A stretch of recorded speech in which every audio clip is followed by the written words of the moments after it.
Bienvenidos, welcome. Gràcies a tots per estar amb nosaltres. És una gran satisfacció reunir-nos aquí amb tots vosaltres.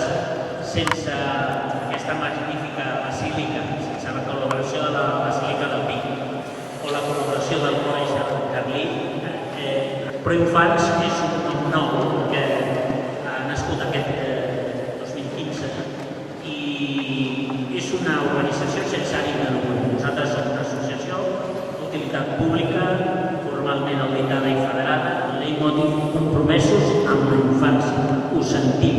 Molts hem viatjat, hem posat els ulls, hem posat la mirada sobre la desigualtat